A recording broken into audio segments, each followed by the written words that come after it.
हम जो next question आज डील करने वाले थे वो है question number 3 of exercise 7.1। Question says determine if the given points are collinear. आपको कुछ पॉइंट्स गिवन है, बेसिकली 3 पॉइंट्स गिवन है और आपको बताना है कि पॉइंट्स जो दिए गए हैं वो कोलिनियर है या नहीं है। तो उसके लिए सबसे पहले आपको पता होना चाहिए कि कॉलिनियर क्या होता है या कॉलिनियर पॉइंट्स क्या होते हैं। कॉलिनियर पॉइंट्स जो होते हैं वो होते हैं कोलिनियर, यानी कि को मतलब साथ में और लीनियर मतलब लाइन में, यानी कि एक लाइन में ही तीनों पॉइंट्स अगर आते हैं तो वो पॉइंट्स कॉलिनियर कहलाते हैं। ठीक है, तो हम चेक करेंगे कि ये तीनों पॉइंट्स सिंगल लाइन में, किसी सिंगल लाइन में तीनों पॉइंट्स लाए कर रहे हैं या नहीं कर रहे। तो सबसे पहले सपोज कर लेते हैं कि मैंने फर्स्ट पॉइंट को P मान लिया और 1,5, सेकेंड पॉइंट को हमने मान लिया है Q और ये है 2,3 और थर्ड पॉइंट को हमने मान लिया है 2,-11, थर्ड पॉइंट को हमने मान लिया है R।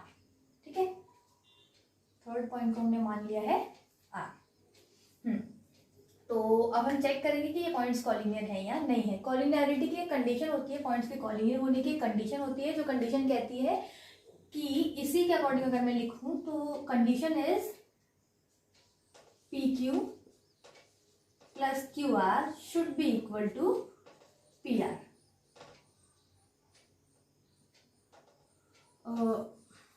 for the points to be collinear. ये कंडीशन है, ये है हमारी कंडीशन क्या है कि हमारा PQ और QR का जो सम है वो PR के इक्वल आना चाहिए। अगर ये इक्वल आ जाता है तो पॉइंट्स कॉलिनियर होंगे। तो चेक कर लेते हैं सबसे पहले। अब PQ बेसिकली PQ QR और PR है क्या? PQ QR और PR डिस्टेंसेस हैं, तो ये डिस्टेंसेस हमें कैलकुलेट करनी पड़ेंगे और लास्ट क्लास में हम डिस्टेंसेस का फॉर्मूला पढ़ चुके हैं, तो आप इजीली डिस्टेंस कैलकुलेट कर सकते हैं इनकी। तो चलिए डिस्टेंस कैलकुलेट कर लेते हैं। सबसे पहले PQ को कैलकुलेट करते हैं। फॉर्मूला आपको याद ही होगा, x2 - x1 whole square plus y2 - y1 whole square. इन दोनों पॉइंट्स की बात कर रहे हैं तो ये है x1 y1 x2 y2। तो आप मुझे बताइए फॉर्मूला क्या बनेगा? x2 - x1, right. तो x2 क्या है हमारे पास? 2 और x1 है 1, तो बन गया 2 - 1 whole square. y2 - y1 PQ के लिए y2 हो गया 3 और y1 हो गया 5 होल स्क्वायर इक्वल टू, यहीं पर कैलकुलेट कर देते हैं। मेरे पास स्पेस की थोड़ी कमी है तो हम यहीं कैलकुलेट कर रहे हैं, राइट। तो 2 - 1 is 1 square and 3 - 5 is -2 whole square. ठीक है, और इसको अगर मैं यहीं कैलकुलेट कर दूं, तो दिस विल बी 1 का स्क्वायर 1 एंड 2 का स्क्वायर इज 4, ये 1 देगा एंड -2 का स्क्वायर 4 देगा, तो 4 + 1 इज 5, 4 + 1 इज 5। तो हमारे पास PQ आया है √5 यूनिट्स, राइट। अब सिमिलरली हम QR कैलकुलेट कर लेते हैं। तो QR के लिए हम Q और R वाले पॉइंट लेंगे, तो ये बन जाएगा x1 y1 x2 y2। तो x2 - x1, तो x2 - x1 that is -2 whole square plus y2 is -11 -3 whole square, right. तो यहाँ से हमने कर दिया इसको calculate. 2 - 2 is -4 whole square plus 11 और 3 हो गया 14, और दोनों ही माइनस में है तो माइनस के साथ जाएगा, -14 होल स्क्वायर, राइट। तो इसको हम नीचे कैलकुलेट कर देते हैं। तो ये हो गया 4 का square is 16 and 14 square is 196। तो अगर आप इसको ऐड करेंगे तो ये हमारे पास बनेगा 212 यूनिट्स। QR भी हमने कैलकुलेट कर दिया, राइट। अब हम कैलकुलेट करेंगे हमारा लास्ट पार्ट।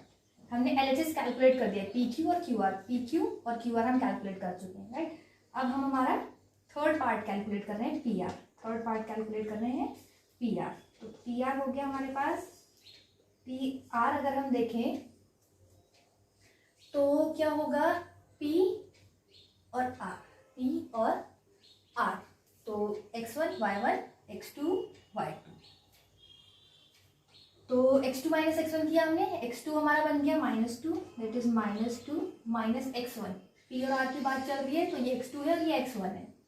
तो ये हो गया 1 whole square, y2 -11 -5 whole square. Calculate किया इसे, -2 - 1 is -3 whole square and 11 and 5 है, दोनों माइनस में है तो ऐड हो जाएंगे और माइनस का साइन आएगा स्क्वायर। तो यहाँ से हमने पी आर कैलकुलेट किया, तो पी आर आया हमारे पास 3 का स्क्वायर इज 9 एंड 16 का स्क्वायर इज 256। 16 का स्क्वायर 256 होता है, right.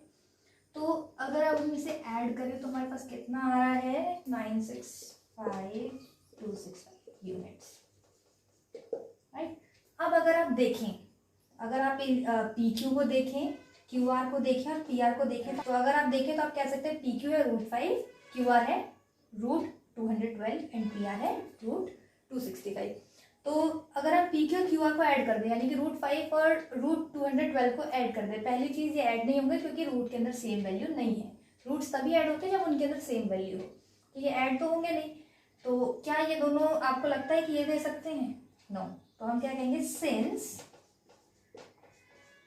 P Q plus Q R is not equal to P R, क्योंकि हमारी पी क्यू और क्यू आर को जोड़ने पर जो वैल्यू आएगी वो पी आर के बराबर नहीं है। So the given points are not collinear. तो जो हमें पॉइंट्स दिए गए हैं ये कॉलिनियर नहीं है, यानी कि एक सिंगल लाइन में लाए नहीं करते। सो कॉलिनियर पॉइंट्स के होने के लिए जो कैलकुलेशन करनी है वो आपको इस तरह से करनी है। अगर ये हमारा ऐसा आ जाता है कि इसको और इसको ऐड करने पर, इसको सम करने पर थर्ड के इक्वल आ जाता, तो हम क्या कहते हैं, तो हम कहते हैं कि हमारी जो ये कंडीशन है ये सेटिस्फाई हो रही है, इसलिए पॉइंट्स कॉलिनियर है। बट क्योंकि हमारा ऐड करने पर सेम नहीं आया है, तो इसलिए हमने कहा है कि ये जो है कॉलिनियर नहीं है। एक और चीज़ मैं इसके लिए आपको करके दिखाती हूँ। ये तो हमने जस्ट ये जो हमने डायग्राम बनाया जस्ट अज्यूम किया था कि ये एक लाइन में आएंगे या नहीं आएंगे, तो हमने अज्यूम किया था। आप डायरेक्ट इसकी ड्राइंग से पता कर सकते हैं, इन पॉइंट्स को प्लॉट करके पता कर सकते हैं कि ये पॉइंट्स कॉलिनियर हैं या नहीं है। वो मैं आपको भी करके दिखाती हूँ। तो अब प्लॉट करके भी हम बस देख सकते हैं कि ये पॉइंट्स कॉलिनियर है या नहीं है। ये मैंने ग्राफ को बनाया है, ये हमारी एक्स एक्सिस होती है और ये हमारी वाई एक्सिस होती है, ठीक है। तो मैंने प्लॉटिंग की है, बेसिकली फिलहाल मैंने प्लेन बनाया है, ये कोऑर्डिनेट एक प्लेन बनाया है। अब इस पे हम इन पॉइंट्स को प्लॉट करेंगे। तो 1,5 प्लॉटिंग आपने पहले सीखी होगी 9th 8th में, तो हम उसके अकॉर्डिंग प्लॉटिंग करते हैं। 1,5 तो 1 और 5। तो अगर मैं इक्वल डिस्टेंस पे ले रही हूँ तो एक पॉइंट हमारा बन गया ये, पी जो हमारा पॉइंट है वो बन गया ये। नेक्स्ट इज 2,3, 2 और 3। So this is somewhere here, P ये हो गया हमारा क्यू। और लास्ट है -2 -11, -2 on x axis, here it is. -2 x axis पे चेक करेंगे और -11 वाई एक्सिस पे चेक करेंगे। तो हमारा ये तीसरा पॉइंट आया। तो क्या किसी भी तरह से हम इन तीनों पॉइंट्स को एक सिंगल लाइन में ला सकते हैं? किसी भी तरह से हम इन पॉइंट्स को ऐसे ज्वाइन करें कि ये तीनों एक लाइन में आ जाए। देखो, आप अगर डायरेक्ट ऐसे करेंगे तो हमारा ये पॉइंट छूट जाएगा, और अगर आप ऐसे करेंगे तो ये कॉलिनियर वैसे भी नहीं है, क्योंकि ये सिंगल लाइन में नहीं आ रहा है। सिंगल लाइन का मतलब हम कहते हैं स्ट्रेट लाइन, ठीक है। तो ये स्ट्रेट लाइन नहीं बना रहा है। तो हम इस ग्राफ से भी कह सकते हैं कि points are non collinear. Non collinear और नॉट कॉलिनियर सेम थिंग है कि पॉइंट्स जो है वो कॉलिनियर नहीं है। तो ये ग्राफ से भी आप बता सकते हैं कि पॉइंट्स जो है वो कॉलिनियर नहीं है, ठीक है। ये हमने प्लॉट करके देख लिया है। 1,5 यहाँ आया है, 2,3 यहाँ आया है और -2, -2 इधर आया है। तो इधर से ही पता चल रहा है कि ये सेम लाइन में नहीं आ रहे हैं, इसलिए पॉइंट जो है वो कॉलिनियर नहीं है। तो इस तरह से आपको आप ये बता सकते हैं। So this was about collinearity. Distance जब भी कॉलिनैरिटी चेक करनी हो तो आप इससे पहले जो मैंने करके दिखाया था उससे कर सकते हैं। और अपने आंसर को काउंटर चेक करना हो, वेरीफाई करना हो, तो आप ग्राफ प्लॉट करके भी चेक कर सकते हैं। ग्राफ आपको बता देगा कि आपका आंसर सही आया है या नहीं आया है। जैसे हमने यहाँ पे काउंटर चेक किया है, हमारा आंसर भी कह रहा था कि पॉइंट्स कॉलिनियर नहीं है, और जब हमने इसे प्लॉट किया तो यहाँ से भी हमें यही पता चला कि पॉइंट्स कॉलिनियर नहीं है, right. So this was all about today. Thank you. और अगर आपको ये क्लास अच्छी लगी हो तो don't forget to like, share and subscribe the channel. See you in the next class.